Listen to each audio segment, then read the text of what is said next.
When emergency first responders were overwhelmed by Los Angeles County's most destructive fire yet, a band of surfers, along with their neighbors and friends, stepped up to defend their home turf in Malibu.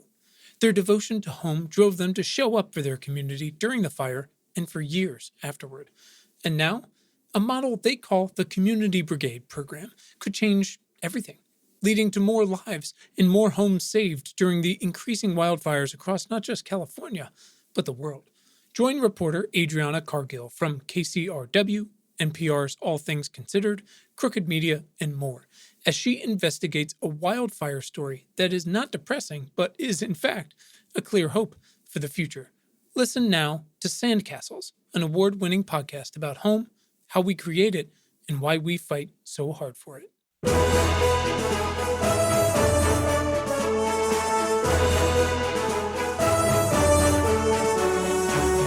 Welcome to Important, Not Important.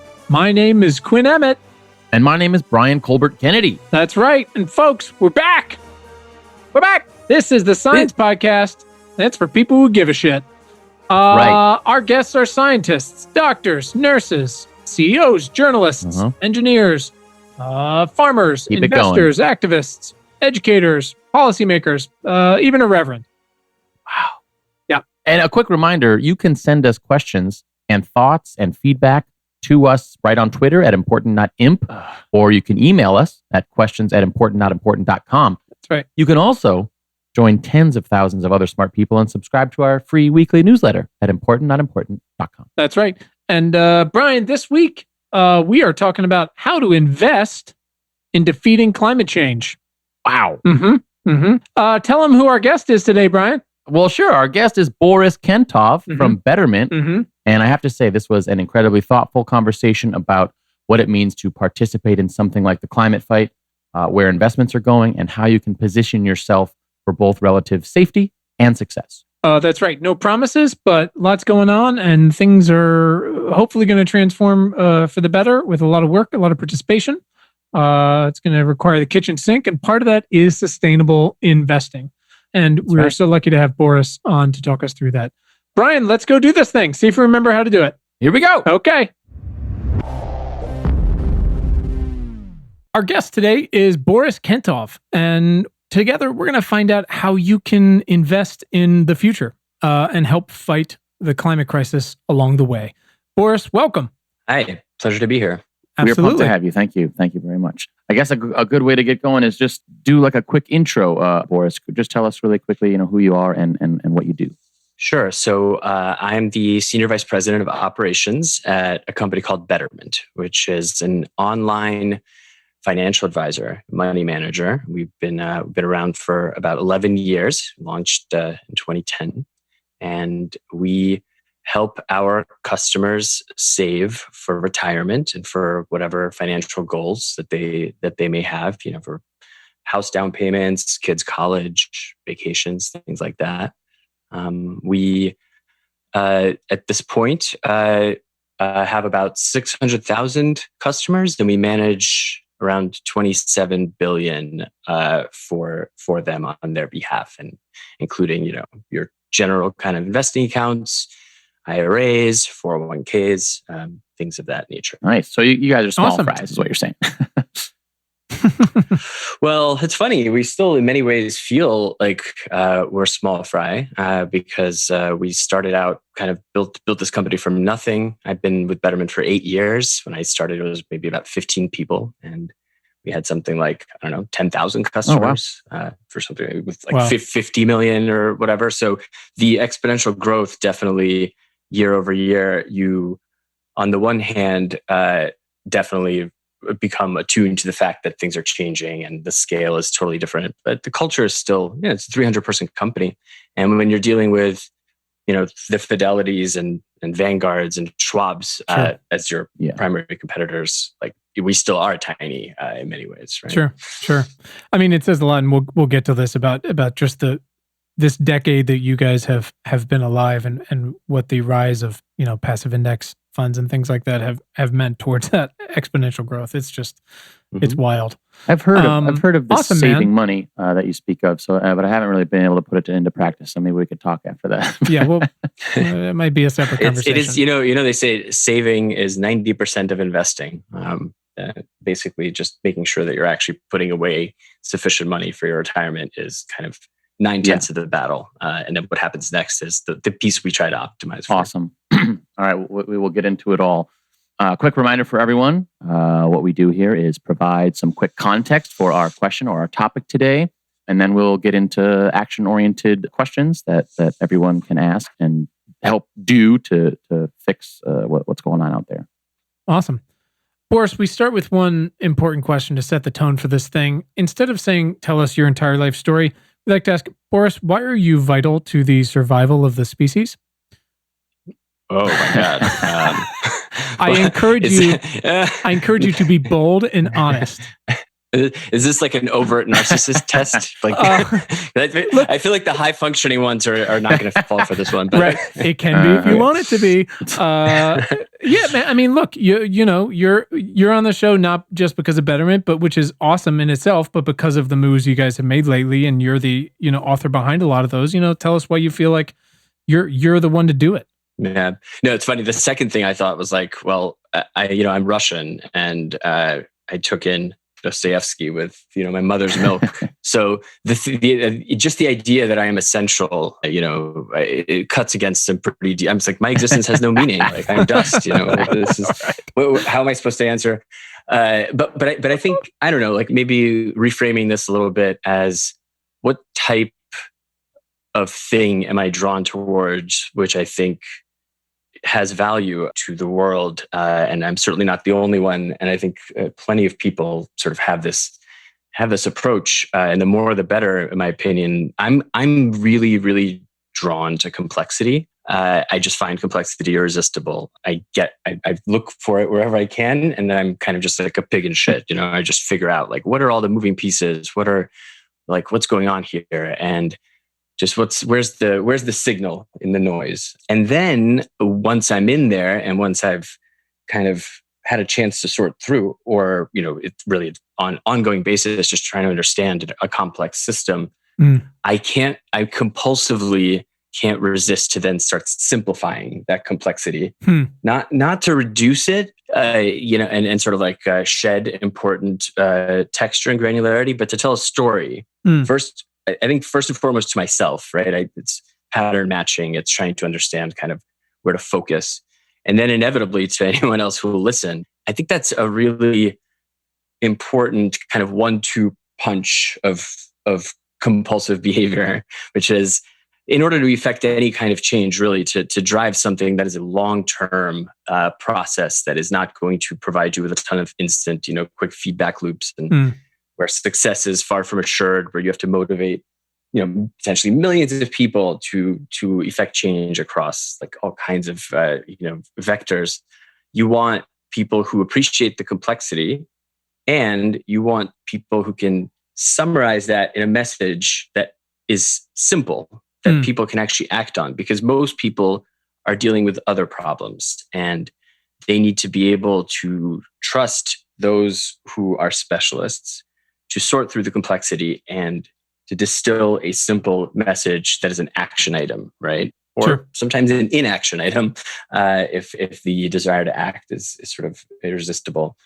And that's something that I've just noticed throughout my career. I tend to do sort of impulsively without anyone asking. And I think when it comes to things like sustainable investing, it's proved to be a particularly useful frame because it is beyond complex. Sure. But what we really need is simplicity to get people off the sidelines and actually motivate people to start participating in this. Yeah. And I mean, you can even go further out. It's, and I'm excited to get into it because it seems like you share a lot of my feelings on this, which is, to attack a problem that's as systemic and complicated as something like the climate crisis. Like you said, sustainable investing in itself is inherently very complex and intricate. And that's just one piece of the puzzle of the way we have to take this thing on. But we also have to really dial it down eventually to a point where people can do something about it and take part in it. because not everyone is, as like you said, dialed into the complexity itself. They don't have time for it. All investing is generally, it's, and yet there's so much of the complexity that traditionally the financial services industry wants you to focus on. Sure. Because it happens to align with their business model and their bottom line. And if you're acting as an advisor in the best interest of a client, there are actually very few things you need the client to focus on. Mm-hmm. So, like some of the apps you'll see in the news these days, and kind of like this day trading, I want to say like epidemic amid a pandemic, where you're basically seeing kind of this gamification, right? These like little handheld slot machines where people are just being induced to make transactions, to trade. And so in order to further those kinds of goals, you're trying to surface complexity potentially, where you're saying like, oh, look at these prices moving day to day. Look at all these different kinds of options you can buy. Whereas if you're trying to advise someone to save for the long term, or to, effect change that is long-term change, you really have to keep your eyes on the prize, and you have to strip out a lot of the complexity that is just confusing and ultimately noise. Well, and it becomes inoperable for a lot of folks, Mm-hmm. It's overload. Yeah. Yeah. But some of us like the overload. Awesome, man. Well, listen, so I'm going to just do a minute of quick context here for everybody as we dive into this. We've done some financial oriented stuff before, but I want to talk about that now, because especially now with, with a new, at least for the moment, a new administration and a new Senate, there's an opportunity for some pretty transformative things to happen. So, Boris, there's obviously two things that are not so under the water anymore. The first is that, the climate crisis is here, as people have said forever. Like, how do we stave it off? Like, it's very much here. There's millions of folks from farmers in India to Black youth in America with asthma and urban heat. They're already suffering from heat and pollution related illnesses and deaths, and we've got all these violent natural disasters, and more of them in hurricanes and wildfires and all that. That is table stakes now. And the second is that because of those things, investing, whether it's for ourselves or our families, our businesses, or on a federal and global level for our infrastructure, it's more intricately tied to the decisions we make as a people and as a species than ever before.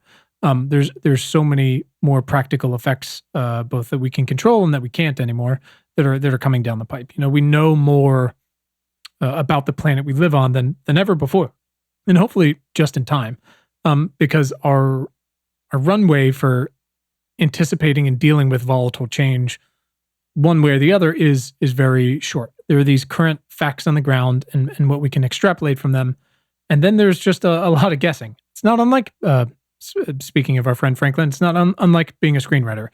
Your career is completely unpredictable. And I've spent a fair amount of time thinking and reading and writing about this, but it's pretty clear that we increasingly can't rely on the past to guide our present and our future decision-making that much anymore. And we don't quite understand the depth and, I guess, the breadth of the climate feedback loops that are already baked in, but we do have to start preparing better and more for the unexpected. And again, that's on every level, from personal to societal. And yet at the same time, we're in such the infancy, and I know you spent some real time talking about this in your post, the infancy of these ESG type funds that are doing well, but there isn't even a global standard that's been agreed to, even informally, for incorporating climate risk into these models, right? So we're at this crossroads, and there's this huge, incredible potential transformation in front of us with maybe some of the biggest markets ever, but there's a lot of reform that needs to go on. And we had a whole conversation with Rebecca Henderson at HKS about needing to rebuild capitalism for a world on fire, as she put it in her book, From the Inside Out. And that also means helping more people participate. It's a great interview, by the way. Thank you, man. I listened recently. Mm-hmm. She's out of control. Just so smart. So pretty thankful to be able pretty to. Funny. She's pretty hilarious. I mean, it's great. I mean, her command over this and her passion for it really, really, really matters, and hopefully will move the needle. And I think it is with a lot of folks. But we also can't just do all these things. We have to make it. And this is part Rebecca and I talked about. You can't just hire diverse people from your company and say you're doing better. Like, you have to help these people. You have to listen to them and listen to their values, but also help them participate in and profit from these markets and what could be a much cleaner and more equitable world. And so that's what I want to focus on today is investing for yourself and your company and your industry in the future, and also fighting this crisis at the same time. So, Boris, you talked about Betterment started back 2008, launched in 2010. Crazy time to start an investment platform. And your founder said, "We started Betterment in 2010 in the wake of the financial crisis to be a place to help people do what's right with their money so they can live better." And I mean, so much has changed, right? Index funds are all the rage. We've got the FANG stocks and companies that are such a part of everyday life. Intel missed the boat on mobile. The power sector got crushed. Tesla was building Model 3s in a tent a couple years ago. You've got the top 2 equity funds in 2020 by returns are focused on clean energy. A lot of people are prospering, and yet millions haven't been able to participate at all, much less even keep their water on.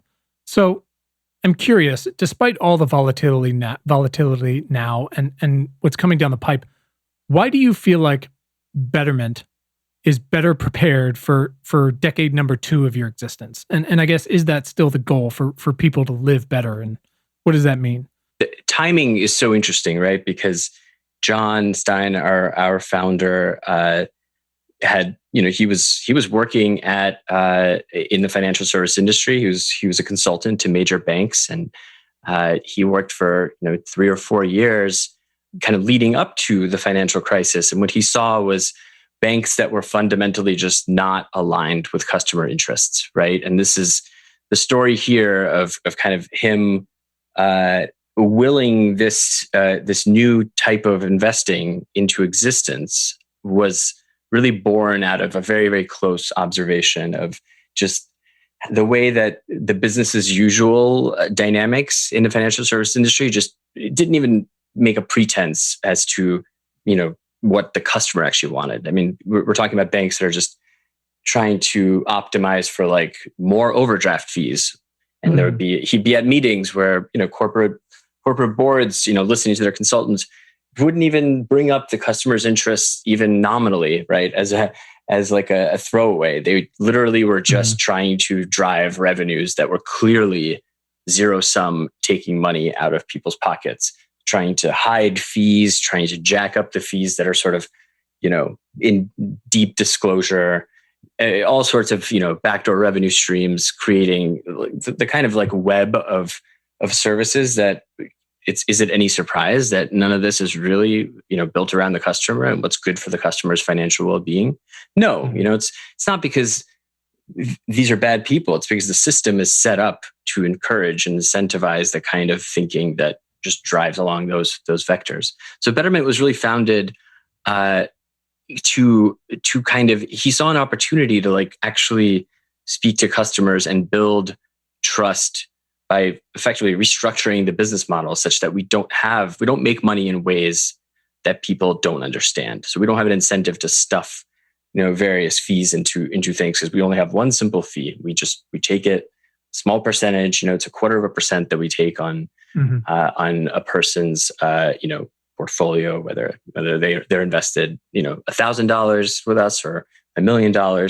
It's very transparent. And so when someone's money, someone's wealth, effectively, their nest egg grows, we make more money. So that's the kind of alignment that you want, right? If we're just taking a small percentage, we like more money means more revenue for Betterment and a better financial outcome for the customer.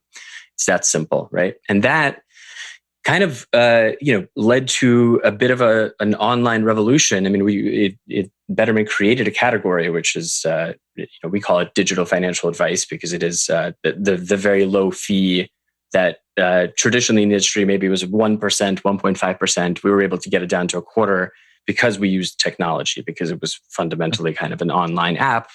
Because all the various complexities that the financial service industry was trying to sell you weren't really good for you. They just made more money for the financial services players.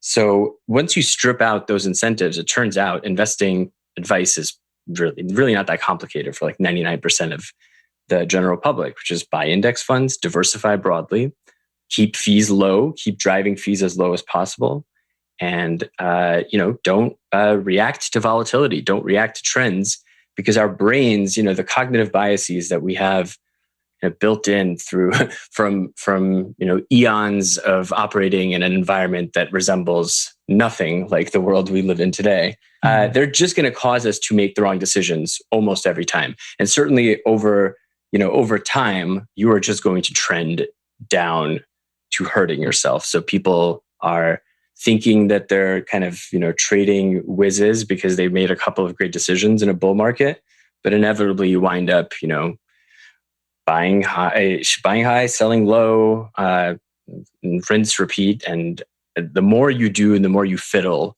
the worse off you are likely to be. And the amount of research that's out there on this is just staggering, right?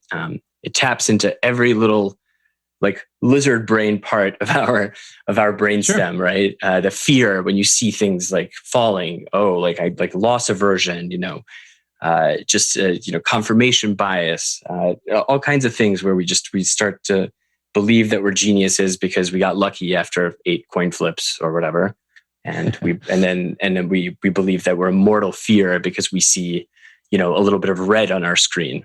One of the so many things we were able to sort of pioneer because we were kind of unshackled from those revenue incentives, because we didn't make more money if people traded more. We removed the colors. Usually you'd go to a brokerage account and you'd see green and red, and you'd see all kinds of moving. These things are down, these things are up, and intraday. And we were able to kind of if you want to know how things are performing, you can keep clicking and going deeper and deeper into your account, and you'll see that.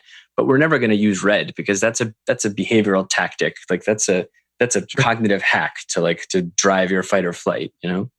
So the fact that we happen to have launched right on the tail of financial crisis, which actually kicked off this really long sustained bull market, that was good timing. I think John had an amazing idea and built an amazing team, but all these things are sort of necessary but not sufficient. You also need a little luck always. Any business that manages to find success at scale got lucky in many, many ways. Some ideas come too early, some ideas suffer from, et cetera, right? But I think as we have, with a decade plus under our belt and kind of seeing the various trends come and go, this year its energy is down. Well, some previous year, whatever, something was up. The US markets are up, international markets are down.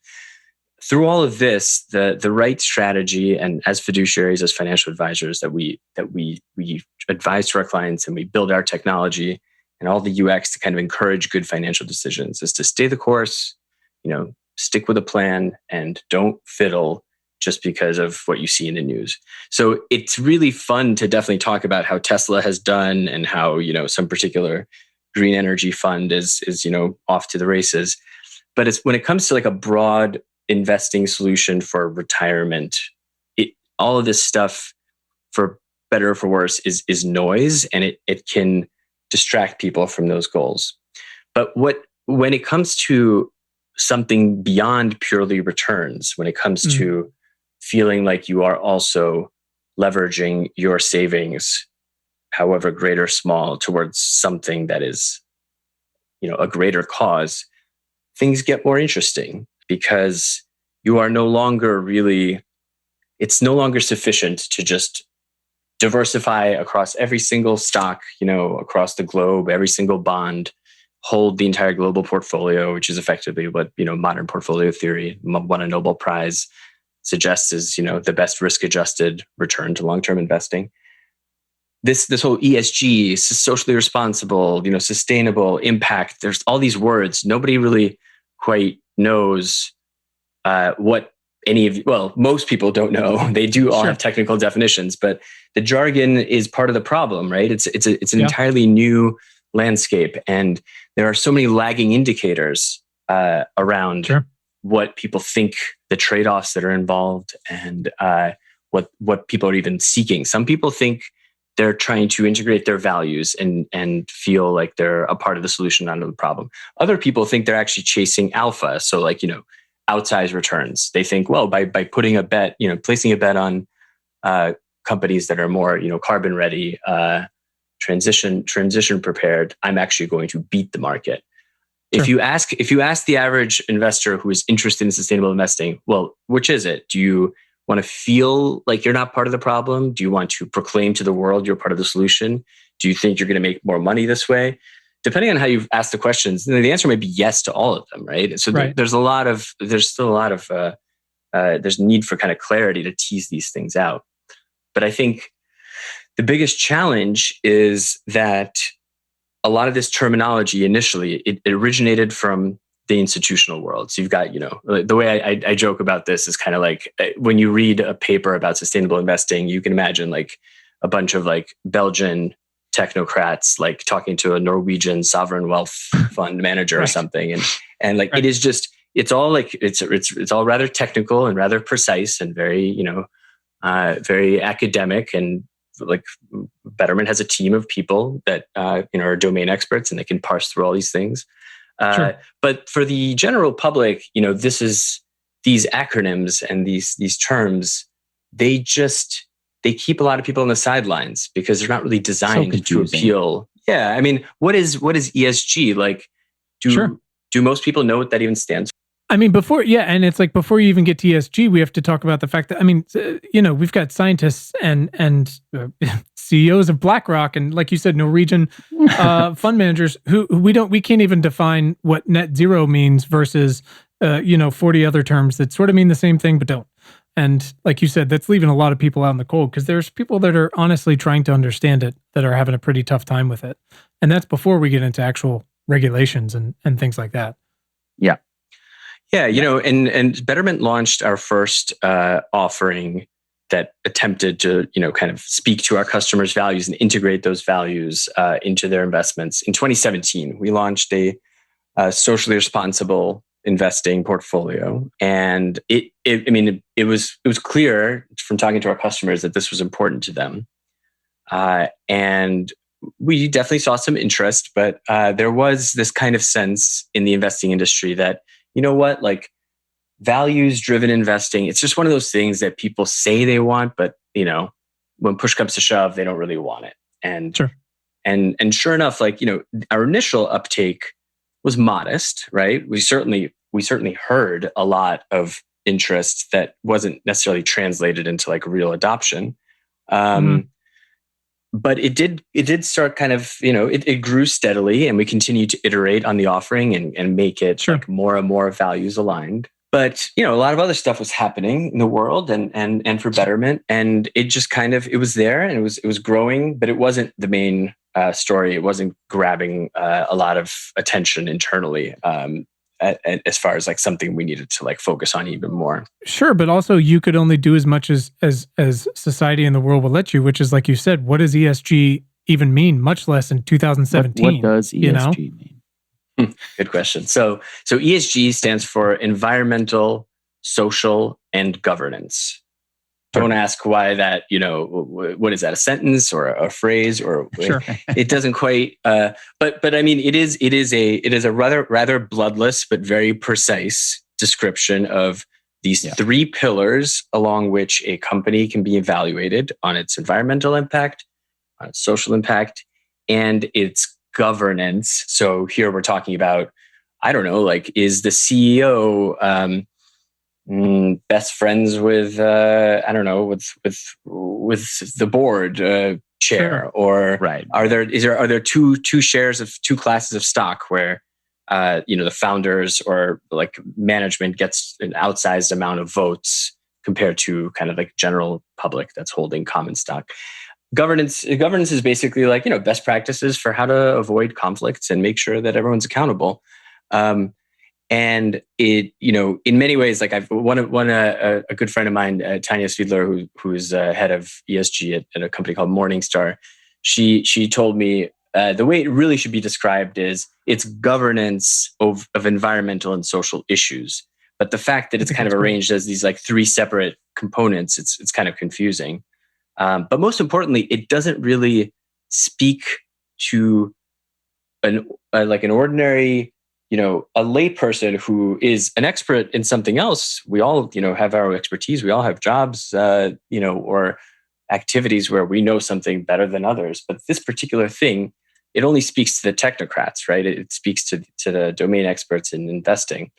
And so I think one of the things that we at Betterment didn't quite see very clearly is that by launching this offering, and we use the acronym SRI, socially responsible investing, which has its roots kind of in the older divestment movement. Socially responsible investing was associated with the South African the campaign to divest from South Africa right back in the 80s to battle apartheid.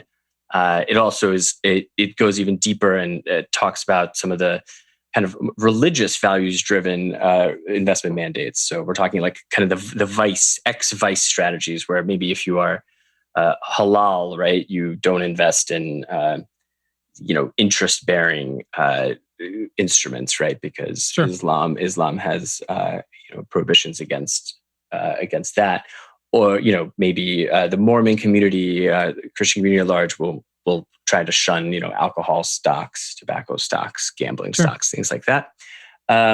So these are kind of very strong lineage going back to the 20th century and even earlier in terms of kind of retail investing.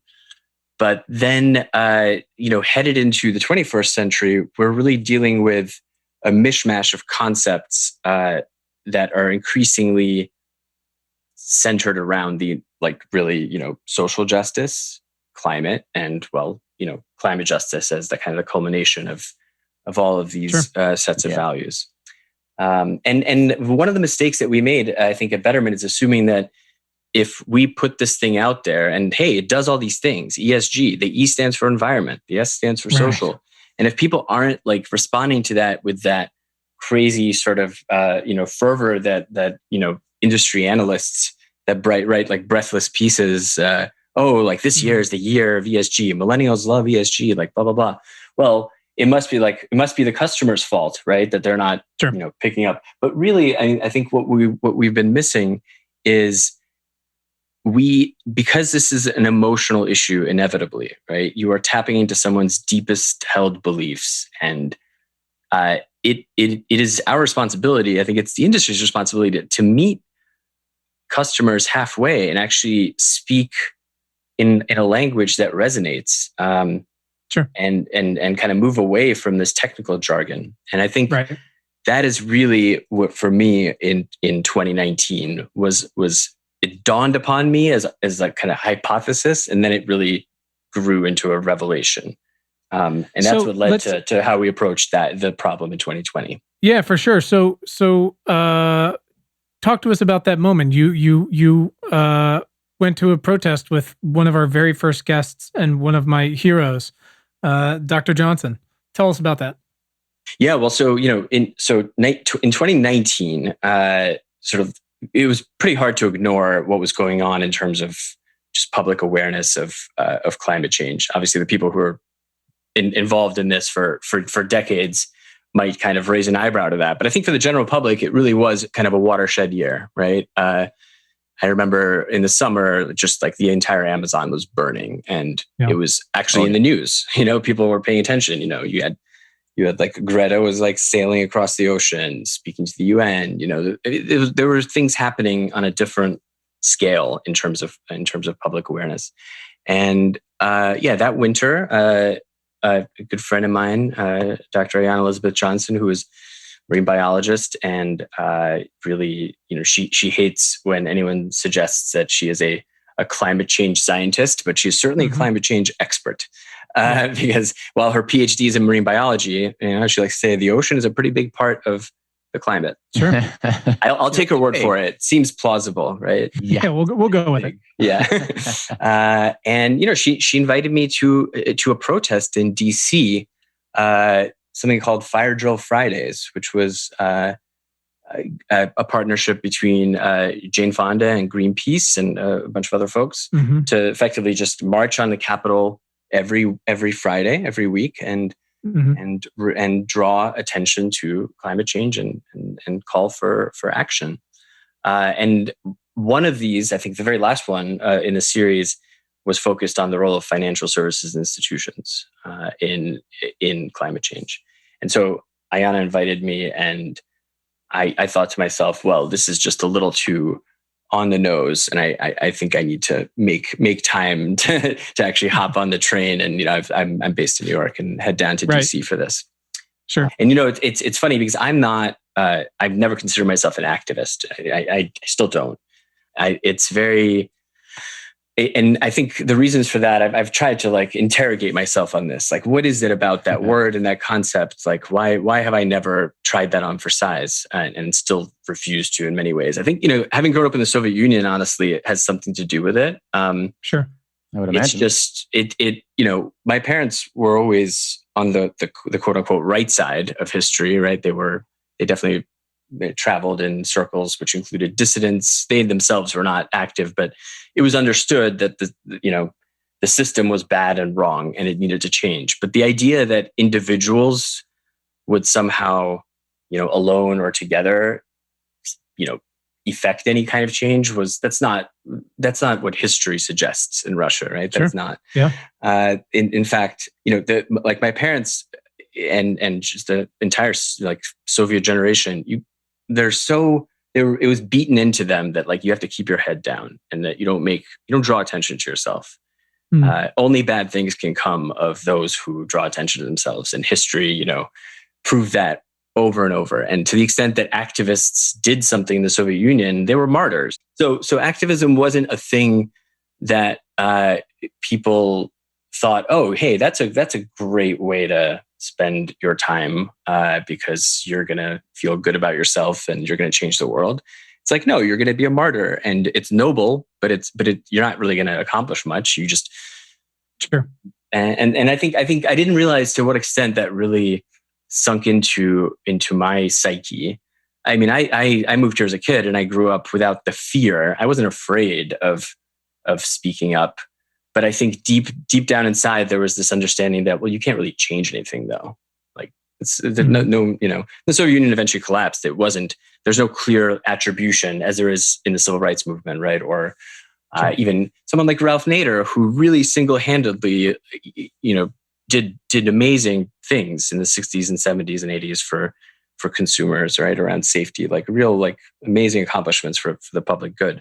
That those stories didn't really exist where I came from, and so I think implicitly I never thought of myself as someone who should be trying to change anything, because that's just not how the world works. I grew up here, and I don't think I can change much. Well, yeah, right. I mean, because you can't, right? But like but you can potentially change something, particularly in concert with other people. Like even that is a concept that I think Americans, thankfully, are lucky enough to take for granted. That's like a thing you can imagine. I want to talk about your guys' climate impact portfolio, because I know index funds are supposed to be simple, and that's why they're appealing.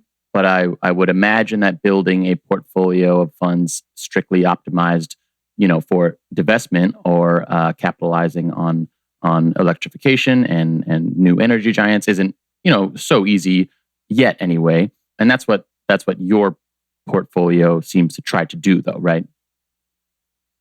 Mm-hmm. That's right. Yeah. And so I think before I went on a tangent, we love tangents. I will literally go down those rabbit holes all day. The idea behind this portfolio was born that weekend when Ayana took me to this protest. And I remember hearing all around me, like, it was just, divestment. Like, we must divest. And I thought, okay, well, now I'm here sort of as an observer, I'm learning about this, and I appreciate the simplicity of this message. I love like distilling something into a simple message, but I'm like, quote unquote, I know too much. Right. And so I'm just like, oh God, it's not that simple. You can't just divest from stuff that really doesn't do the thing you want it to do.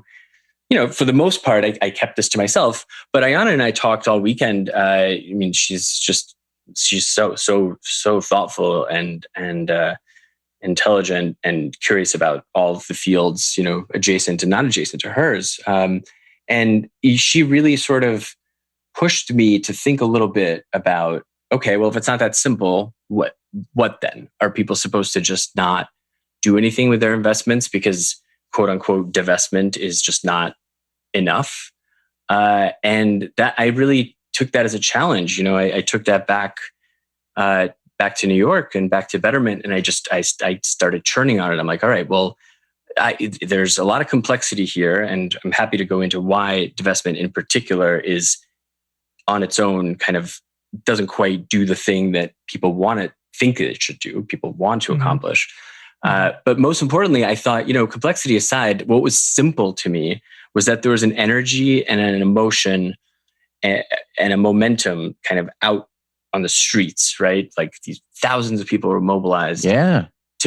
And why are we not tapping into this energy? If everybody cares this much, why is our, the sole kind of socially responsible offering sort of flying under the radar? Like we're missing something, right? And the most obvious thing if I could summarize it, I was like, where's the word climate? It's that simple. Like, why is the word climate not in any of our kind of copy, in any of our literature? Why are we selling this as this broad kind of jack of all trades, socially responsible portfolio? Yes, like the E stands for environment, the ESG themes that kind of permeate like the methodology, like it's all in there. But but where's the word climate, right? It's that, and so just coming from that, it's like, well, what would a climate impact? What would a climate aware portfolio look like? And that's when we kicked off. This is dozens and dozens of people working for 6 months, kind of trying to understand. So if we were to focus a portfolio specifically on addressing mitigating climate change, what would that look like separate from kind of a broad values-based ESG portfolio that tries to do everything, right? Sure. Because you can imagine, right? There's a company out there, so definitely addressing, systemic discrimination, inequity with respect to, marginalized groups, whether it be sexism, racism, like those are all things that investments can also address. And we do have a social impact portfolio that focuses on that. But Exxon has 3 women on its board, right? Sure. If you're screening for certain kinds of attributes, there ultimately are going to be trade-offs between which of these pillars, the environmental, the social, the governance, which you care about most.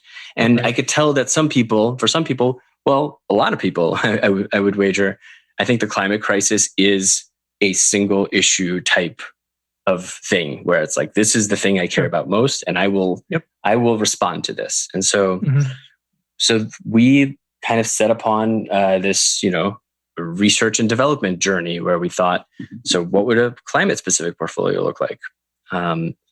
And we found a lot of really interesting things, and we kind of dug into this space. And what we realized is the more we learn, the less certainty there is as far as what the right approaches are, because now you have to interrogate not only what customers want and what they respond to, but what is actually going to meaningfully and in good faith address, actually drive the kind of change that these customers are telling us they want to accomplish. And still dealing with, and still operating from a table stakes where, like we said, the vernacular and the lack of rigor and transparency around measurement and these risks. Again, from ESG to TCFD, you're operating on a level where those still aren't established, but you're still trying to build something that does the right thing.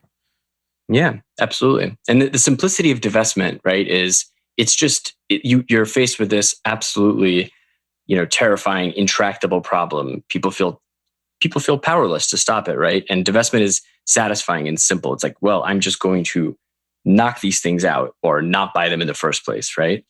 Right. Unfortunately, the way that capital allocation works, and this is the real insight here, right? Is that as you're a retail investor, if you're saving for retirement and your 401k, putting away whatever you can, you are a part of the capital allocation system, right? Your money is being invested in equities, in fixed income, and it is being channeled as part of the general capital allocation flows of the world, right? So you are participating in that system, and in order to ensure financial security for yourself, you should be, because that is how that is how we do this in the system that we live in, right? For better or for worse. Yeah. And while you are participating in that allocation of capital, you might as well apply your preferences as to how that capital should be allocated. Sure. And the challenge with divestment is it tends to be very easy to the term greenwashing is thrown around a lot, right? And I think it means, I don't know, what does it mean to you guys? Like, what do you think of when you hear that term? Well, I mean, I'm sure I've got my super biased, judgmental answer about it. Brian, do you want to talk about what it means to you? I was hoping that you would, and then I would go same. Great. I mean, greenwashing. I mean, again, this is one of those rabbit holes I can keep going down. I mean, we can talk about greenwashing for the sake of companies saying they're net zero, but not talking about how they're going to deal with Scope 3 emissions. But we can also talk about greenwashing from the effect of, Twitter allowing ads, from fossil fuel companies that explicitly, how to put this, do not tell the truth, and the journalism that has cropped up to investigate that and discover that as best as it can.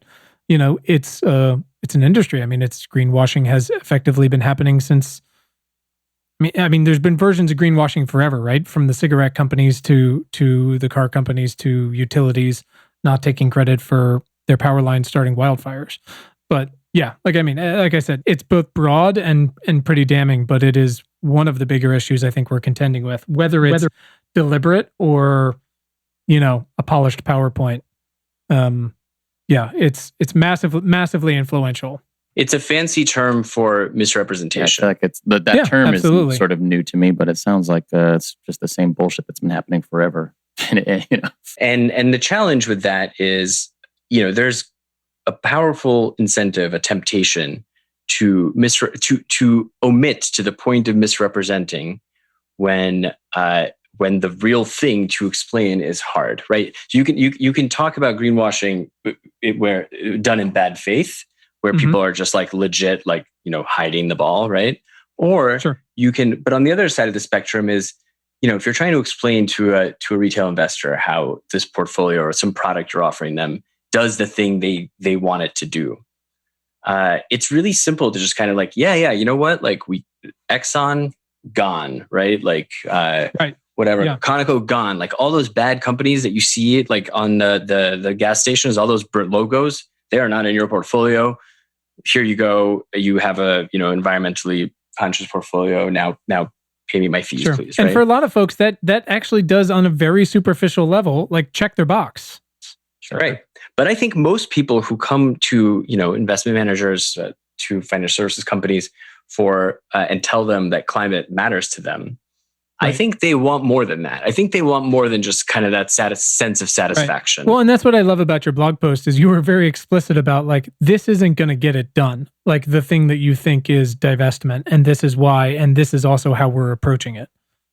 Yeah. I think because I think greenwashing on its like in its least kind of in its most generous form is just an unwillingness to tackle the complexity and the sort of, I don't know, nascent stage of all of this methodology in this entire sustainable investing ecosystem.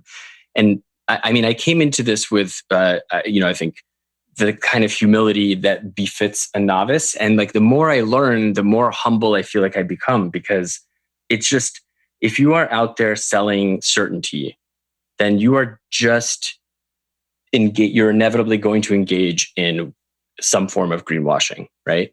There are no easy answers. And I think the only way to both give customers a sense that their values are being represented and also like not misrepresent that is to cop to that complexity and say, look, we're not done here. This is a process, right? Just like addressing climate change is a many year, multi-decade process. Sure. So I think we'll be, investing aligned with your values. I don't think it'll take decades, but I do think it'll take years. Right. But it is also, like you said, important to just, and I appreciate that again, in your blog post and the way you've talked about it. And obviously third party press is going to take it the way it is, but it's important to be as transparent as you can about both the strategy and the machinations of how these things work, because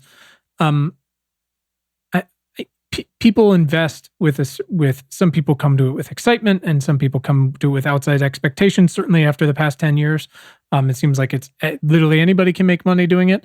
But there's also fears depending on how you were brought up to manage money or what your economic situation might have been, and there's risk. And so while obviously there's more ways for people to invest in their values now, and that's going to become more definitive as we go along and define some of these things, and there's more ways to participate in huge growth opportunities.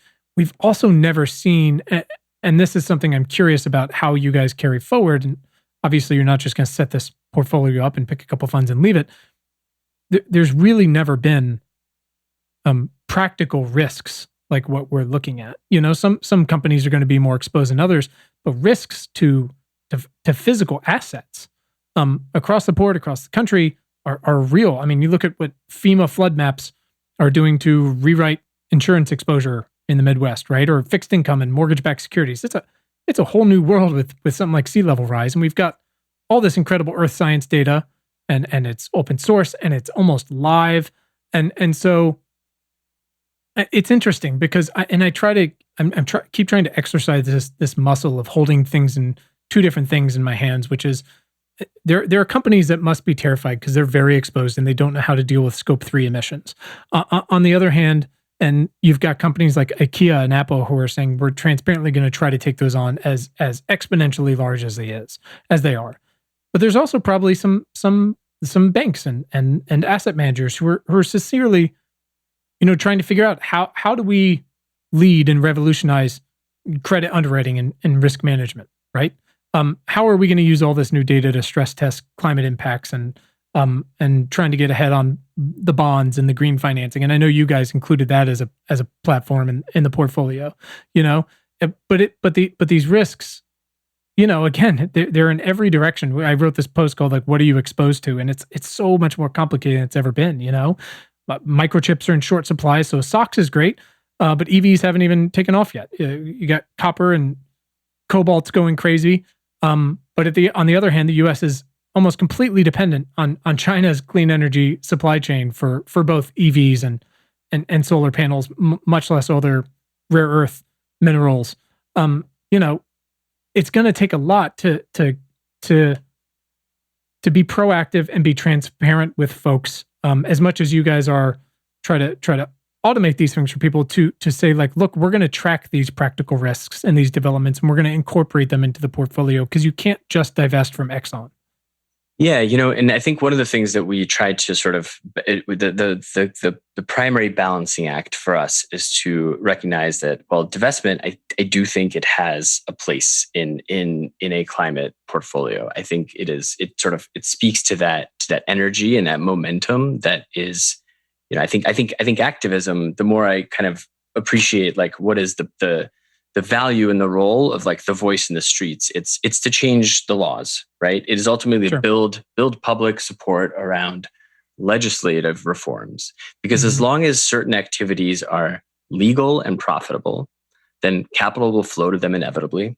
And in fact, the more you divest from a legal and profitable activity, the higher the returns for the people that remain willing to invest, right? So it's this kind of, it's this iron logic of capital allocation where like, increasing the cost of capital for a legal profitable activity means increasing the expected return for a financier that's still willing to do it. So kind of there's like self-correcting mechanism that the market has where like the more you push away, the more profitable it is to actually finance. And therefore, why does it matter still to cry divest at a protest? Because, well, in order to break that cycle, you have to make those activities not legal, not profitable. Sure. You could do that through laws, right? You won't be able to do that with your investment account, especially because no one will hear, when a university or a sovereign wealth fund or like Bill Gates says, like I'm divesting, that actually it continues a conversation that amplifies a signal in public discourse, which does lay the groundwork for legislation. But you in your brokerage account saying, well, I'm not going to buy these stocks, nobody's gonna like that signal doesn't travel anywhere. Sure, and it feels good, but exactly. But I think, we're convinced that like you should feel good about your portfolio, by the way, right? You should feel good about what you're doing with your money.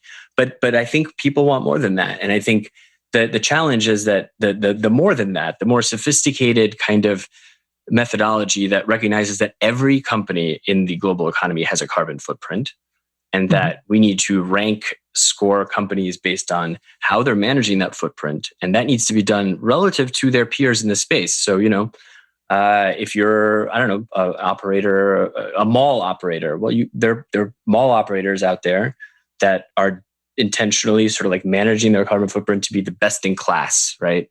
If you are diversifying across, every industry, whether it be, like aerospace or tech or commercial real estate, there's a leader in every sector that is doing the best in the context of what that business activity generates, right? And so overweighting those leaders and steering capital towards them, underweighting those that are lagging, and potentially excluding entirely those that are like just laggards irredeemably. That is a methodology that actually addresses the entire global economy, right? Because what we really care about is actual emissions across every single industry, not potential future emissions in the form of fossil fuel reserves, right? That's a blunt tool to say we're just not going to invest in anything that owns a giant pool of like petroleum. Sure. But like, what about the people that are already burning it? And so trying to combine those two approaches into a single portfolio and say like some of your funds will be steered towards a divestment approach via these index funds, and some of it will be sent towards kind of a carbon footprint approach, which might include energy companies that are part of the transition, right? That they are actively diversifying into renewable fuels, that have set a course that like we are. We're diversifying out of these legacy kind of fossil fuel businesses and towards renewables. But that kind of transition takes time, and you want to reward the management teams that have taken a big risk, that have won an internal battle. Believe me, like it's always a battle, and it's a fragile victory. You want to make sure that those kinds of leaders are rewarded. And so that kind of approach obviously is not internally consistent at a very superficial level but we just kicked all these companies out, by divesting from them, right? Right. So how do you reconcile that? Well, the way you reconcile it is you say, you know what, like this approach is evolving. Like we're trying to speak to both of these methodologies. We believe that you should be sending a vote for this approach as well as this approach. And by way of investing through index funds, you are voting because you're pooling your dollars with other investors. And when the financial services industry and the industries that are invested to whom the fund managers steer capital, when they see those numbers go up, that suddenly now your signal is being heard. Even if it's $100, it's being pooled along with everyone else. And that's a signal that suddenly reaches its audience, right? Sure. And it's interesting. I think you can also, and I come back to what you're saying, like you should feel good about your portfolio and talking about sort of this transformational change that's happening and going to happen. You can also reverse engineer that in the sense that, someone signs up with your climate portfolio, right? And they feel good, and they've maybe read your post, and they understand all the different ways you guys are attacking this from all the ways that sustainable investing can be applied in this thoughtful way, and it's going to evolve. But also helping them feel good is to understand that. Again, like you can superficially look at, hey, this is how the power sector has done the past 10 years, right? Abysmal, nightmare. But unless you're in it day to day, or you're excited, like you were saying how excited you are to deal with complexity and then dial it back down, you have to you have to grasp that, geopolitical power has been defined by fossil fuel discovery, extraction, production, refinement, distribution for 100 years, right? Oil embargoes and gas shortages are like entire eras in history books, and there's been war and there's been wealth, and it's been iterated on, but that model is literally ending, and you have things happening like solar power costs are 50 years ahead of the IEA projections, right? But it's not just these like stocks and these companies and these workers and these executives that are going out of business or that you're divesting from, or on the other hand, you're investing in, entire economies are going away. So passive or not, I guess my point is there's going to be shifts that make, as someone, if you're 40, all of us are in the 35 to 45 range. So you're investing on a 25-year timeline or so. So you're not super aggressive, you're not super conservative. But in the next 25 years, there's going to make shifts that make even the most passive retail investors very fucking nervous.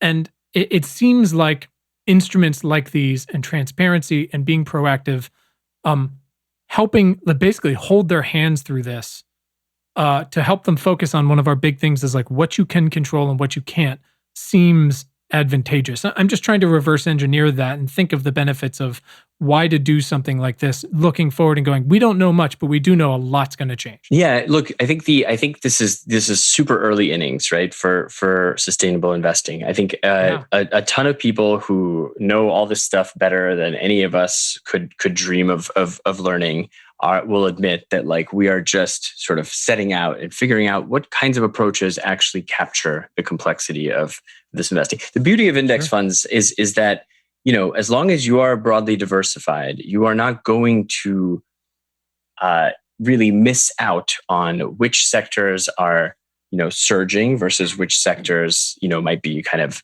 on the way out. It's all balanced out. That's the nature of like a market cap weighted approach.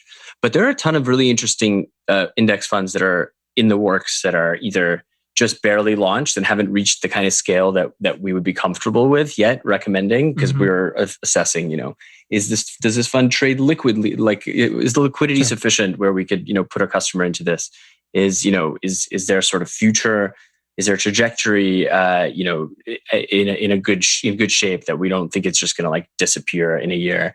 But some funds are targeting not just like so beyond divestment, we're talking about carbon footprint management. Beyond carbon footprint management, we're talking like a more holistic like transition readiness scoring, right? So there are funds that are kind of in the works that are going to be kind of ranking like, well, how ready is this particular company for a net zero economy?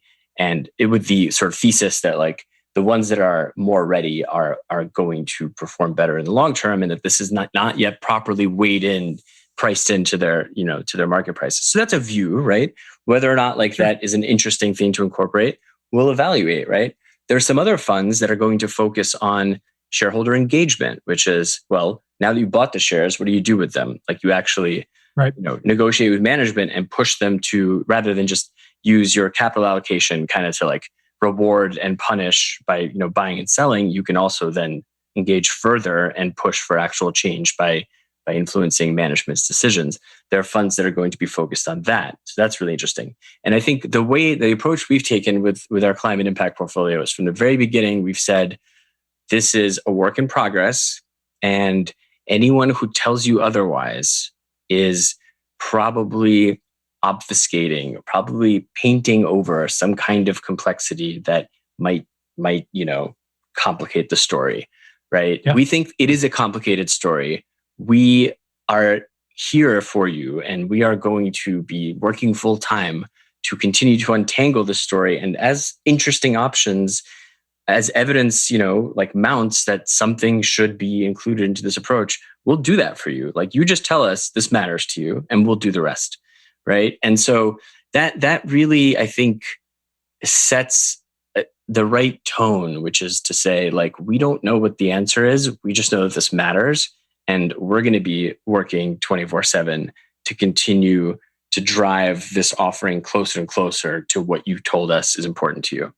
And I think the response to this has been really positive because it's just, I don't know, it's just honest, like we don't know how else to message the fact that something is both important and yet not fully formed.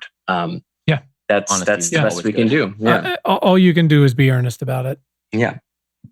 For instance, the green bonds that you mentioned, right? We did include an allocation to green bonds that kind of directly finance environmentally beneficial projects around the world. It's a really interesting fund with like a lot of great like transparency and integrity.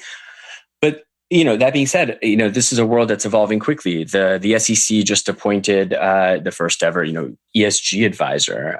There are going to be new standards coming out that are going to be applied to the industry. And like what constitutes a green bond? What constitutes like a good ESG score? All this stuff is going to evolve, and we're paying attention very closely. So as more data becomes available, and some decision that we made we might want to revisit, or some entirely new thing becomes available, we're going to be sensitive to that, and we'll be doing that on our clients' behalf. That's our proposition, right? That nobody knows, and we certainly don't, exactly where this goes, but we'll keep adjusting along the way.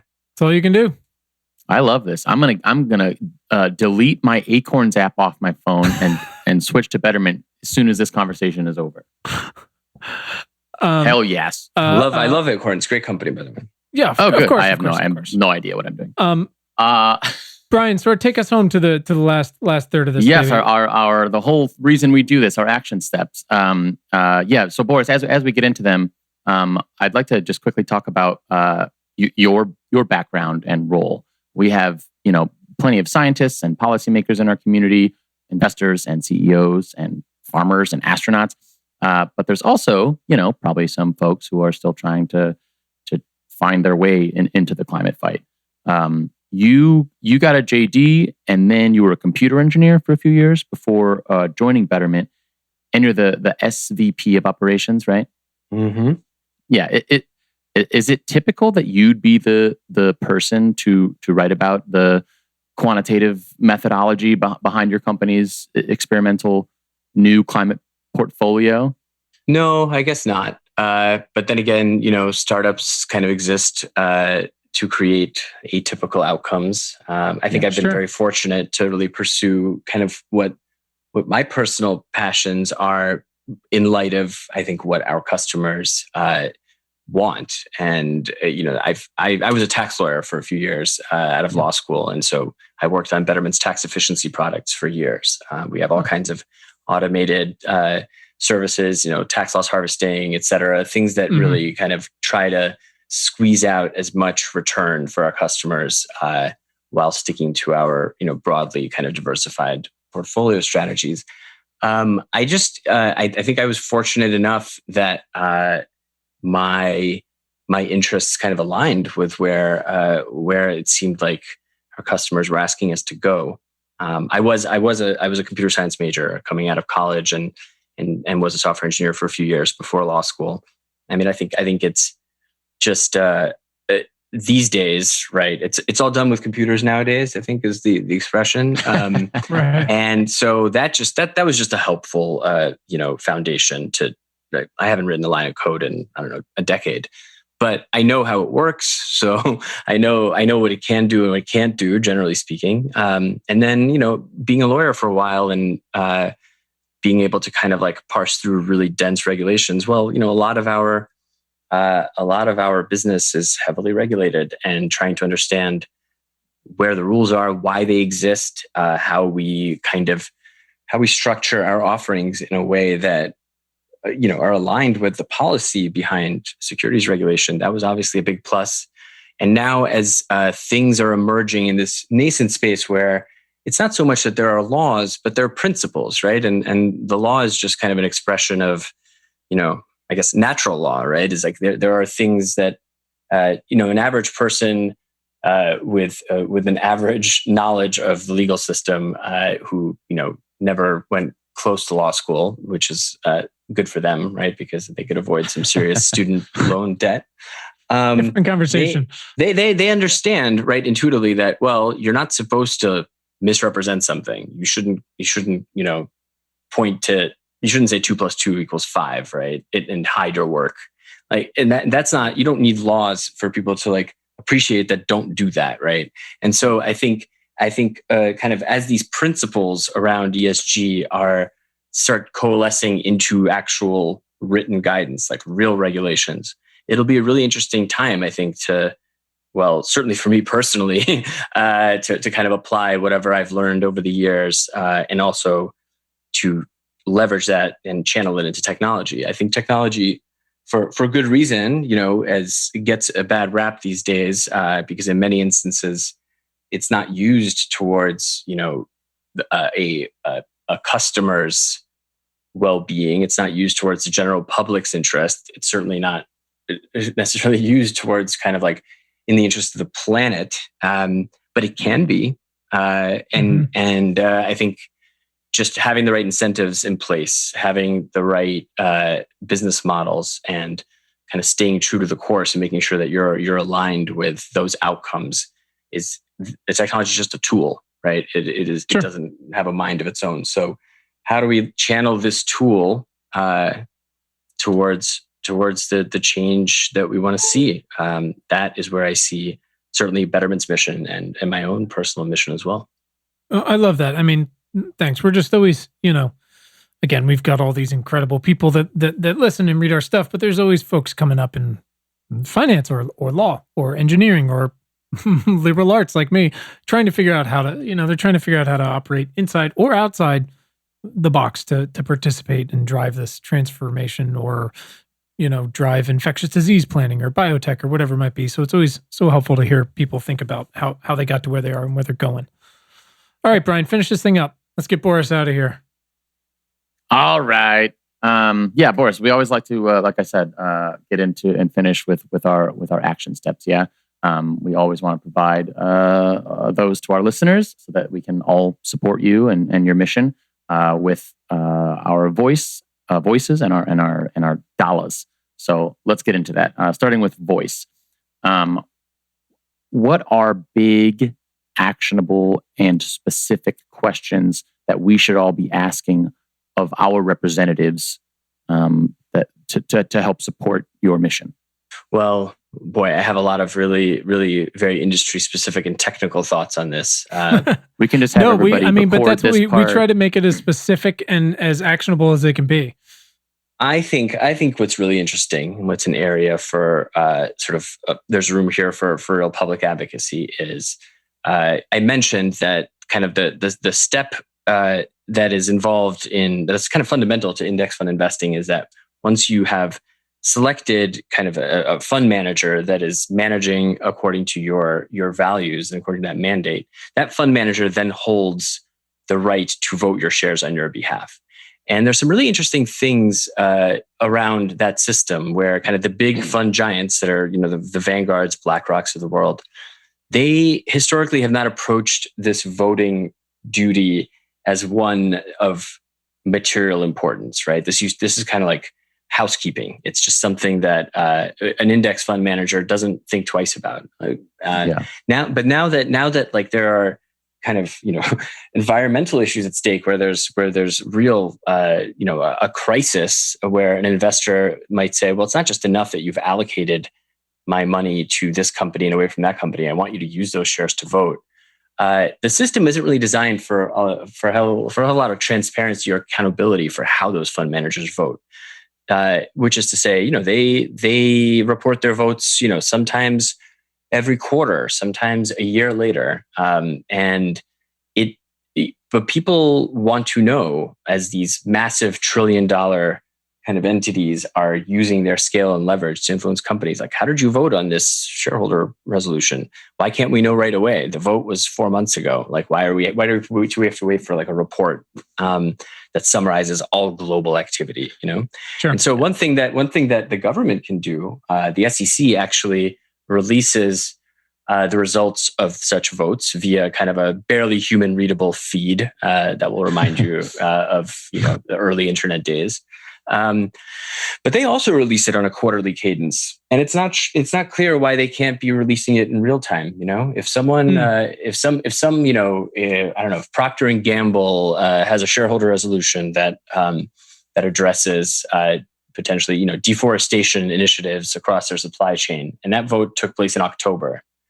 I don't know, say October 20th. Why wouldn't we be able to find out on October 21st how all the shareholders voted? I'd like to know, right. And the SEC, I think, has the ability to push out that information more or less in real time, which would, I think, drive accountability and force, some of the big asset managers to kind of reckon with what that means, that their voting decisions are becoming kind of available in real time. I think some enterprising tech-savvy folks are going to build something very quickly around those feeds that create a mechanism for raising awareness around how these votes went, and it would be a great advocacy tool, I think. No, I love that idea. I mean, if anything, you would think that would encourage more participation, or at least public discussion about these sort of things, because you're able to respond to them almost in the moment, as opposed to, like you said, looking up in quarter 3 and seeing that there was a vote in quarter 2 and going, well, that's been over for months now. Yeah, that's super compelling. I love that. Boris, what about their dollar? How should people be, besides participating in your climate impact portfolio, and that's, the answer as well, but, what's the smartest thing for people to be doing here from your position? I mean, look, I think I'm certainly not on here trying to advertise our product. So thank you for the plug, but I think, for sure.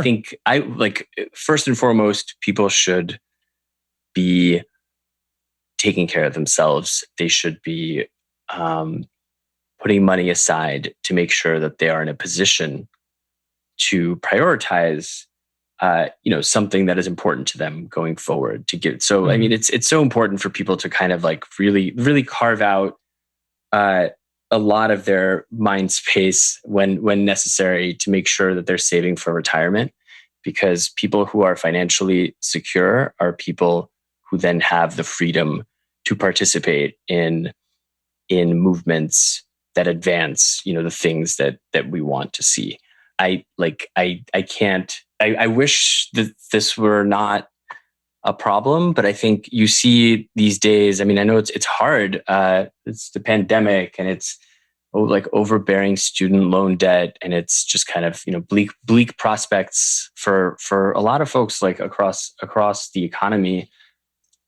It's tempting to try to find a way to get rich quick, and I think it's fun.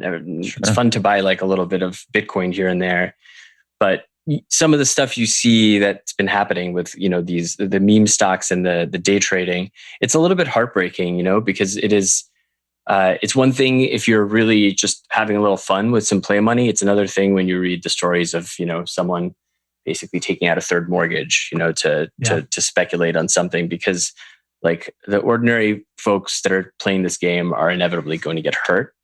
And so I guess my answer is not what people should do, but what they shouldn't do is they should really try to stay away from things that promise you something that sounds like it's too good to be true, because it almost always is. Yeah, that's the Willy Wonka story. So there's I'm certainly one of those people that is, I don't have a great relationship with money. I wasn't raised knowing how to wisely use it, and when those things come around that seem too good to be true, it's easy to bite, and it really is. Thanks for being so humble about not wanting to brag about your company, but stuff like this and Acorns, like I meant, all that stuff is so helpful, I think, to a bunch of people, because if it's helpful to me, it's probably helpful to them. It's just wonderful and so helpful to have around, knowing that, I have, my knowledge is very limited, but at least I have this very easy way to start trying to be smart with money. It's wonderful. Sure. Well, that's super helpful. Boris, man, we can't thank you enough for what you're doing and how thoughtful you're being about it and transparent, and for taking the time to come on here and all of that. Just last couple quick questions that we fire through with everybody, if that's all right. Now it's time to have fun, Boris.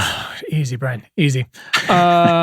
Boris, when was the first time in your life when you realized you had the power of change or the power to do something meaningful? I mean, it just put in those terms, probably just a couple of years ago when I realized that whatever it was that I was seeing out on, kind of in the streets, I'm not exactly like out in the barricades, but just getting a glimpse at what street level kind of activist energy looks like, and how there's a bridge between that and what we could do with our product.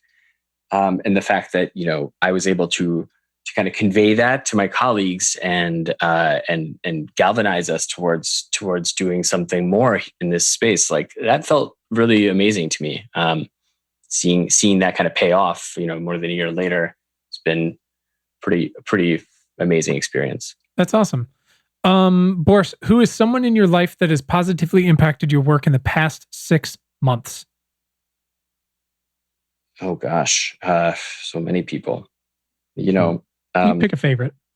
I mean, honestly, it's my friend Franklin Leonard. I talk to him all the time, and he's got this. I don't know. He's got 15 years of experience working kind of within an industry to actually try to change an industry, and he has such incredible integrity and business sense, and like his moral clarity is just unparalleled. So I think every time I think I have it hard, I think about the battles he's been waging in Hollywood, to increase representation and diversity, while speaking to companies' bottom lines ultimately, and trying to make what should be a very obvious argument, and gradually kind of his message is being heard, but it's taken so long. And I think he's been an incredible friend and mentor and Sure. just someone to shoot the shit with. So. Yeah, I mean, I try to tell him as often as I can how much I fail, but try to measure myself by him and my actions on a frequent basis, and it's a tough act to follow. That guy, I mean, it's through values, and also through, I mean, nobody loves data like that guy, and he wields it in such a powerful way. It's pretty awesome. Franklin is to Boris like Quinn is to Brian. Okay, let's finish. That's so great. I was being honest. Thank you. Boris, what do you do when you feel overwhelmed? What is your, self-care, your you time? I've been really into gardening these days. Honestly, I've got a terrace, and I just I don't know. I grow like sunflowers and tomatoes in the summer, and I just start kind of manicuring and picking leaves off of things when I feel like anxious and need to sort of center myself. I just go out and start plucking dead leaves off of things, and it helps. That's awesome. I love it.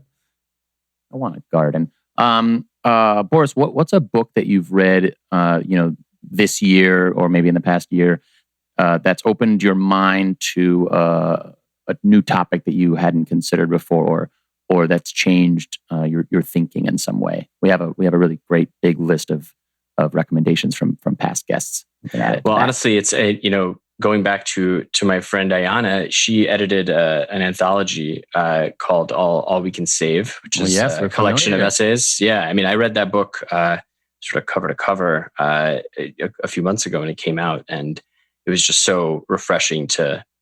Sometimes you start out as reading something like from a friend, like thinking, well, at the very least, I'll be doing them a nice favor. But like 2 pages in, I'm like, no, I'm like the favor. She's the one doing us a favor, right? Yeah, it was so helpful to kind of hear such diverse perspectives on the climate change problem, the crisis, and how much amazing thinking has been happening across literally every discipline. By women who I think are just, I don't know, the names in there I'm sure are all going to become, many of them are going to become very well-known people as we advance. That's the goal. All right, Boris, where can our listeners follow you and Betterment online? Betterment.com, easy, double T. Mm-hmm. And, I'm on Twitter, and my handle is at Awesome Boris, one word. Awesome Boris. Awesome Boris. Well, listen, Boris, can't thank you enough, man, for your time and everything you're doing, and look forward to watching you guys help try to move the needle in the way that you can. Really appreciate it. This has been really great. Awesome. Thank you. Thank you very so much. much for engaging on all this stuff and being thoughtful and caring. Giving a shit, I believe, is the Yes. Yeah. There we go. Right. Thanks for giving a shit, Boris. Yeah. All right, Boris. We will talk to you soon, my friend. Thanks to our incredible guest today, and thanks to all of you for tuning in. We hope this episode has made your commute or awesome workout or dishwashing or fucking dog walking late at night that much more pleasant. As a reminder, please subscribe to our free email newsletter at importantnotimportant.com. It is all the news most vital to our survival as a species. And you can follow us all over the internet. You can find us on Twitter at importantnotimp. Just So weird. Also on Facebook and Instagram at Important Not Important. Pinterest and Tumblr, the same thing. So check us out, follow us, share us, like us. You know the deal. And please subscribe to our show wherever you listen to things like this. And if you're really fucking awesome, rate us on Apple Podcasts. Keep the lights on. Thanks. please. And you can find the show notes from today right in your little podcast player and at our website, importantnotimportant.com. Thanks to the very awesome Tim Blaine for our jammin' music, to all of you for listening, and finally, most importantly, to our moms for making us. Have a great day. Thanks, guys.